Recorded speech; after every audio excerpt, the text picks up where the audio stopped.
Hi guys, welcome to my channel. మేమైతే ఎక్కడికి వెళ్తున్నాం అనేది మీకు థంబ్నెయిల్ చూస్తే అర్థమైపోయి ఉంటుంది. అదేనండి, బారాటంగ్ వెళ్తున్నాము. అక్కడ ఏమేమి చూస్తాము అనేది పూర్తి వీడియోలో చూపించేస్తాను, స్కిప్ చేయకుండా చూసేయండి. నిన్న నైటే చెప్పాడు క్యాబ్ డ్రైవర్, మిడ్-నైట్ నుంచి ఇక్కడికి వెహికల్ స్టార్ట్ అయితే లేట్ చేస్తే మాత్రం లేట్ అయిపోతుందని. మేము మిడ్-నైట్ 2:50 సరికంటే రెడీ ఉన్నాము. వెహికల్ అయితే ఎక్కేసాము 2:50కి. ఇక్కడ నుంచి అయితే రూమ్ నుండి అయితే బయలుదేరాము. ట్రైబల్ ఏరియాకి వెళ్ళాలంటే అక్కడ గేట్స్ అయితే 6 o'clockకి ఓపెన్ చేస్తారంట పోలీస్ వాళ్ళు. అప్పటి వరకు అయితే అక్కడ వెయిట్ చేయనంట. మేము ఆ గేట్ దగ్గరికి వెళ్ళేసరికంటే 4 అయింది మార్నింగ్. ఇంకొక 1 hour పడుకున్నాము ఆ వెహికల్లోనే. మాకన్నా ముందు ఇంకా 100 వెహికల్స్ అట్లా ఉన్నాయి. ఇప్పుడు టైం వచ్చేసి 5 అవుతుంది. ఆల్మోస్ట్ కొంచెం వెళ్తురు అయితే వస్తుందన్నమాట. ఇక్కడనైతే తొందరగా మార్నింగ్ అవుతుందట, తొందరగా ఈవినింగ్ అవుతుందట. మనకంటే ఒక 1 hour 1.5 hour ఇక్కడ ముందే అవుతుందంట. ఇంకా గేట్స్ ఓపెన్ కావడానికి ఇంకొక 1/2 hour టైం పడుతుంది అని అన్నారు. ఇప్పుడు ఈ సీజన్లో ఈ బారాటంగ్ చూడడానికైతే డైలీ 400-500 వరకు వెహికల్స్ అయితే వెళ్తాయట. ఇప్పుడు వచ్చేసి 5:45 అవుతుంది. చూడండి ఒకసారి, సూర్యుడు అనేది వచ్చేసింది. ఆ చెట్ల మధ్యలో నుంచి ఏ విధంగా కనిపిస్తుందో. మాకు డ్రైవర్ అనేది చెప్పాడనమాట, ఏమైనా వాష్రూమ్స్ అయినా ఏమైనా కానీ ఇక్కడనే వెళ్ళాలి, ఇంకా 1.5 hour వరకు వెహికల్ అయితే ఎక్కడ ఆపమని చెప్పేసి డ్రైవర్ చెప్పాడు. ఇంకా దిగిపోయి ఇక్కడనైతే ఇడ్లీ అయితే పార్సల్ కట్టించుకున్నాము. మార్నింగ్ కాబట్టి మాకైతే తినాలనిపించలేదు. 2 కాఫీస్ అయితే తీసేసుకొని తాగేసాము. ఇంకా 6 అయిందని చెప్పేసి వెహికల్స్ అయితే పంపిస్తున్నారు. గేట్ అయితే ఓపెన్ అయిందంట. మా ముందు ఇంకా చాలా వెహికల్స్ ఉన్నాయి. ఇంకా మెల్లిగానైతే ముందుకైతే వెళ్ళిపోతున్నాం. ఈ గేట్ వరకే కొన్ని షాప్స్ అయితే ఉన్నాయి. గేట్ దాటినామంటే ఇంకా షాప్స్ ఉంటాయి, ఇంకా ఏమి ఉండయంట. మొత్తం ట్రైబల్ వాళ్ళే ఉంటారంట, అక్కడక్కడ కనిపిస్తారట వాళ్ళు. గేట్ దాటినామంటే ఇంకా వీడియోస్ ఫొటోస్ ఏం తీయొద్దంట. ఆ గేట్ దగ్గరనైతే ప్రతి వెహికల్ ఏ వెహికల్ లోపలికి వెళ్తుందో ఆ వెహికల్ అయితే నంబర్ అయితే నోట్ చేసుకుంటున్నారు పోలీస్ వాళ్ళు. మేము గేట్ దాటేసరికంటే అయితే 6:30 అయింది. ఆ గేట్ దాటి నుంచి ఇంకా మొత్తం ఫారెస్ట్ ఏరియా అన్నమాట, మొత్తం ట్రైబల్ ఏరియా. మాకైతే అక్కడక్కడ వాళ్ళు ట్రైబల్ వాళ్ళు అయితే కనిపించారు, కానీ వీడియోస్ ఫొటోస్ తీయొద్దన్నారు కాబట్టి మేమైతే తీయలేదు. ఫైనల్గా 1.5 hour తర్వాత ఇక్కడికైతే వచ్చాము. ఇక్కడికి వచ్చేసరికంటే మార్నింగ్ 8 అయింది.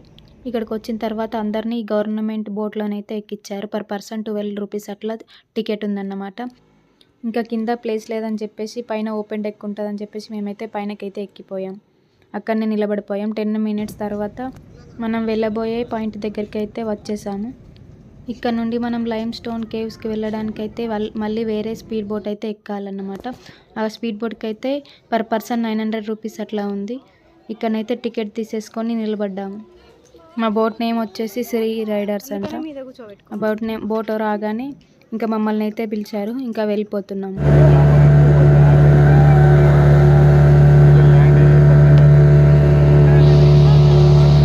ఇక్కడనైతే ప్రతి ఒక్కరికైతే లైఫ్ జాకెట్ అనేది ప్రొవైడ్ చేశారు. ఇప్పుడు టైం వచ్చేసి మార్నింగ్ 9 అవుతుంది. ఎండనైతే విపరీతంగా ఉంది. మనకు మధ్యాహ్నం ఏ విధంగా ఉంటుందో ఎండ ఇప్పుడైతే ఆ విధంగా ఉంది. ఇక్కడ ఎప్పుడు వర్షం పడుతుందో ఎప్పుడు ఎండ కొడుతుందో ఎవరికి అర్థం కాదు. కాబట్టి చాలామంది అయితే ఇలా అంబ్రెల్లాలు అయితే తీసుకొచ్చారు. ఇప్పుడు మనం వెళ్ళే దారిలో మొత్తం మ్యాంగ్రూవ్ ఫారెస్టే అన్నమాట. ఆ బోటింగ్ పైన నుంచి ఇక్కడికి రావడానికైతే ఒక 1/2 hour టైం అయితే పట్టిందన్నమాట. ఇవన్నీ కనిపిస్తున్నాయి కదా బోట్స్, వేరే వాళ్ళని దించేసి రిటర్న్ వెళ్తున్నాయి అన్నమాట. రావడానికి పోవడానికి 1 వేనే ఉందన్నమాట. ఇక్కడ మా బోట్లో వచ్చిన వాళ్ళు అయితే చెప్తున్నారన్నమాట గైడ్, సైడ్స్కి చేతులు పెట్టద్దు, అదేవిధంగా కొంచెం వంగండి అని చెప్పేసి. పైనుంచి కూడా ఉన్న ఆ మ్యాంగ్రూవ్ ట్రీస్ అనేవి తాకుతాయి, కొంచెం జాగ్రత్తగా ఉండండి అనేసి చెప్పారు. లైమ్ స్టోన్ కేవ్స్ వెళ్ళడానికైతే పాయింట్ అనేది వచ్చేసిందన్నమాట. ఇక్కడైతే అందరు దిగిపోతున్నారు. గైడ్ అనేది చెప్పారన్నమాట 2 hours మళ్ళీ రిటర్న్ రావాలి అని. ఈ విధంగా అందరినీ ఇక్కడ దించేసి రిటర్న్లో బోట్స్ వెళ్ళిపోతున్నాయి అన్నమాట. మళ్ళీ వేరే వాళ్ళని ఎక్కించుకొచ్చేసి మనల్ని తీసుకెళ్తాయట. మనం దిగిన స్పాట్ నుండి 1/2 kilometer వరకు అయితే ఈ వుడెన్ బ్రిడ్జ్ అనేది ఉందన్నమాట. దీనికి ఇరువైపులనైతే మొత్తం మాంగ్రూవ్ ఫారెస్ట్ ఉంది. ఇక్కడ మట్టి ఏ విధంగా ఉందంటే ఇట్లా లైక్ బంక మట్టి ఉంటుంది కదా, ఆ విధంగానైతే ఉంది. ఇలా నడుచుకుంటూ వెళ్ళినట్లయితే అక్కడక్కడ చిన్న గుడిసెలు వేసిండ్రు. దాంట్లోనైతే కూర్చోవడానికి కొంచెం రెస్ట్ తీసుకోవడానికి అయితే ఇలా వుడెన్ అయితే పెట్టారన్నమాట. మాకన్నా ముందు చాలామంది అయితే వెళ్ళేసి రిటర్న్ అయితే వస్తున్నారు. ఇక్కడ నుండి అయితే లైమ్ స్టోన్ కేవ్స్ ఇంకా 1.2 kilometers అయితే ట్రెక్కింగ్ చేయాలంట. చూడాలి ఏ విధంగా వెళ్తాము అనేది. ఈ ఫారెస్ట్లో ఏ విధంగా చెట్లు ఉన్నాయి, డిఫరెంట్ టైప్ చెట్ల గురించి అయితే ఇక్కడ బోర్డు అయితే పెట్టారన్నమాట. అదేవిధంగా ఎటువంటి బర్డ్స్ అయితే ఇక్కడ ఉంటాయనేది చిన్న బోర్డ్స్ అయితే అక్కడక్కడ పెట్టారు.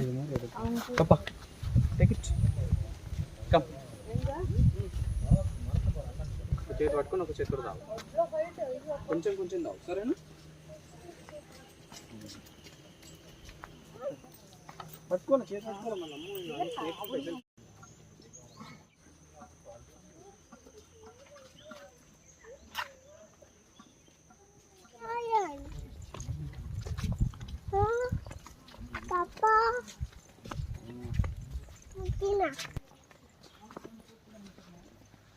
చూడద్దు దాన్ని.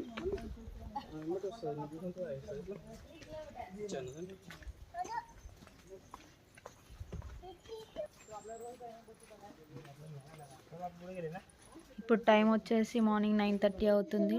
ఎండనైతే విపరీతంగా కొడుతుంది. మేమైతే అలసిపోయాం చాలా వరకు.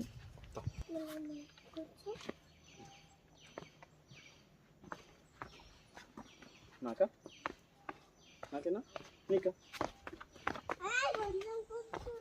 అయిపోయింది కదా.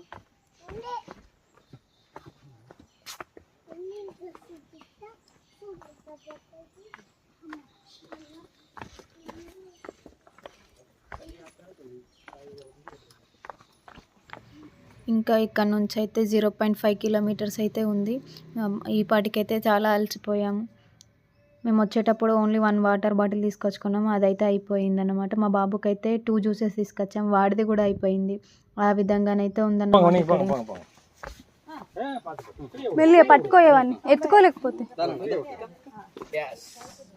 Very good.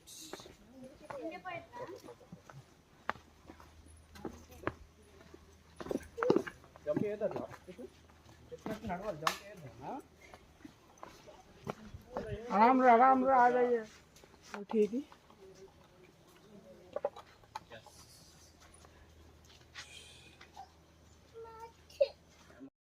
చాలామంది ఈ పాటికే వచ్చి రిటర్న్ వెళ్తున్నారన్నమాట. చూడండి ఒకసారి. మా దగ్గర ఉన్న జ్యూసెస్ అయితే అయిపోయాయి, అదేవిధంగా వాటర్ కూడా అయిపోయాయి అన్నమాట. ఇక్కడైతే ముందుకెళ్ళినట్లయితే ఇక్కడ లెమన్ జ్యూస్ అయితే అమ్ముతున్నారు, తీసేసుకుందాం రండి.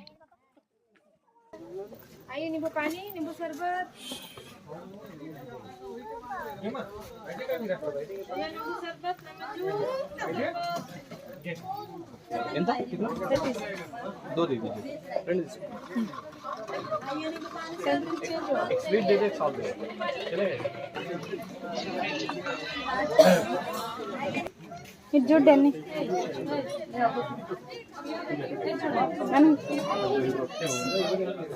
మేమైతే ఫస్ట్ స్వీట్ తీసుకున్నాము, మా ఆయననైతే సాల్ట్ తీసుకున్నాను అన్నమాట. మా స్వీట్ తాగేసిన తర్వాత సాల్ట్ తాగేసరికంటే మా బాబుకి అయితే అది నచ్చలేదు. ఆ లెమన్ జ్యూసెస్ తాగేసి కొంచెం అయితే అక్కడ రెస్ట్ తీసేసుకొని మళ్ళీ స్టార్ట్ అయిపోయామన్నమాట.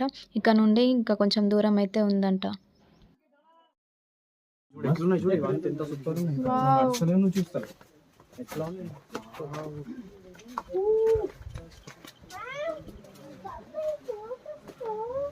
ఇప్పుడు ఇవి బ్లాక్గా కనిపిస్తున్నాయి కదా స్టోన్స్, ఈ స్టోన్స్ అనేవి డెడ్ అయ్యాయి అన్నమాట.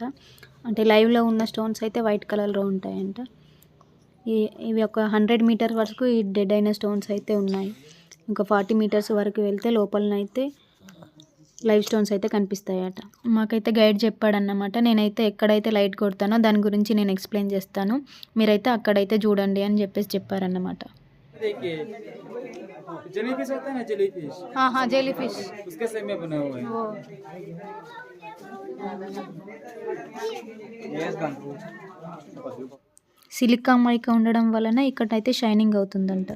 ये शंख जो होता है ना, शंख के शेप में बना हुआ है. शंख शंख शंख शेप. और किसी भी चीज को टच मत कीजिएगा, टच करने से ब्लैक पड़ जाता है. ये అచ్చా అచ్చా అచ్చా.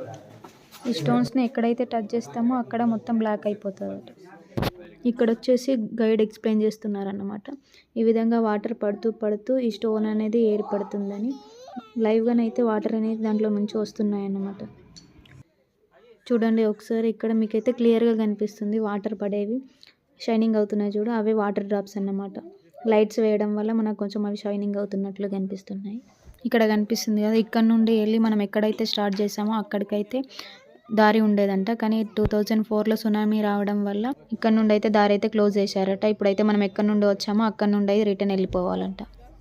ఇక్కడ చూడండి, ఇక్కడైతే బేబీ ఎలిఫెంట్ అయితే షేప్ అయితే ఫామ్ అయింది. ఇది వచ్చేసి షేర్కా పంజాన్ అంట. చూడండి ఒకసారి. ఈడొచ్చేసి గణపతిది మొహం షేపు, అదేవిధంగా ఒకదానిపైన ఒకటి కుండ పెడితే ఏ విధంగా ఉంటుందో ఆ విధంగానైతే ఫామ్ అయ్యిందనమాట. ఇక్కడ ఇవి చూసేసుకొని రిటర్న్ అయితే వెళ్ళిపోతున్నాము. ఇప్పుడు మనం ఏ దారిలో వచ్చామో అదే దారిలోనైతే వెళ్ళిపోతున్నాము. అక్కడ మనం లెమన్ జ్యూస్ తాగాం కదా, దాని పక్కకి ఈ విధంగా కాలువనైతే ఉంది. దాంట్లోనైతే చాలా రకాల డక్స్ అయితే స్విమ్ చేస్తున్నాయి. చూడండి ఒకసారి. వెళ్ళేటప్పుడు వచ్చేటప్పుడు మాత్రం జాగ్రత్తగా వెళ్ళాలి. చిన్న చిన్న కింద పురుగులు అయితే, చిన్న చిన్నగా చీమలు అయితే ఉన్నాయన్నమాట. ఈ ట్రెక్కింగ్ 2 కిలోమీటర్ చేయాలి అంటే నిజంగా ఓపిక కావాలి.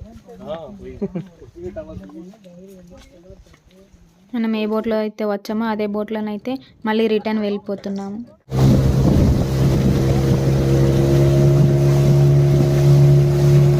రిటర్న్ వెళ్ళేటప్పుడు అయితే మొత్తం మా ఫోన్స్, మా డ్రెస్సులు అయితే కొంచెం కొంచెంగా పచ్చగా అయిపోయాయి. ఎందుకనంటే మేము వెళ్ళే దారికి ఆపోజిట్గానైతే గాలి వస్తుందన్నమాట. ఆ వాటర్ అనేవి మొత్తం మా ఫేస్ల పైన, మా డ్రెస్ల పైన అయితే పడిపోయాయి. మేము అక్కడికి చేరేసరికి అంటే మా చేతుల పైన వాటర్ మొత్తం సాల్ట్ లాగా మారిపోయిందన్నమాట. అంటే ఎండ ఎంత విపరీతంగా ఉందనేది అర్థం చేసుకోవచ్చు. మనం బోట్ అయితే ఎక్కడైతే ఎక్కామో అక్కడనైతే మళ్ళీ దిగిపోయాము. బోట్ దిగిన వెంటనే వర్షం అనేది స్టార్ట్ అయిపోయిందన్నమాట. పక్కకున్న హోటల్లోకి అయితే వెళ్ళిపోయి లంచ్ అయితే చేసేసాము. లంచ్ చేసి వచ్చేసరికి అంటే మళ్ళీ ఫెర్రీ అనేది రెడీ ఉందన్నమాట. ఇది గవర్నమెంట్ ఫెర్రీ కాబట్టి వెహికల్స్ అందరూ ఇంకా ఎక్కిపోతారన్నమాట. పర్ పర్సన్ 12 రూపీస్ అట్లా ఉంది. ఇక్కడ వర్షం పడుతుంది, అదేవిధంగా ఎండ కూడా విపరీతంగా కొడుతుంది కాబట్టి ఇక్కడ ఉండే వాళ్ళైతే కంపల్సరీ అంబ్రెల్లాను అయితే క్యారీ చేస్తారన్నమాట. ఫైనల్గా ఫెర్రీ అయితే ఎక్కేసి మళ్ళీ మనం అక్కడనైతే దిగిపోయి కార్ పార్కింగ్ దగ్గరికి అయితే వెళ్ళిపోయాము. కార్లో ఎక్కిన తర్వాత ఒక 1 అవర్ అయితే టైం పట్టింది అక్కడ నుంచి బయలుదేరడానికి. ఎందుకనంటే మన తర్వాత వచ్చిన వెహికల్స్ అన్నీ మన ముందు అయితే పార్కింగ్ చేశారన్నమాట. మేము ఆ 1 అవర్ కార్లో కూర్చున్నాం కదా, మన పక్కనే అంటే ఒక 100 మీటర్ దూరంలోనే ఆ ట్రైబ్ వాళ్ళు 4-5 మెంబర్స్ అయితే ఉన్నారన్నమాట.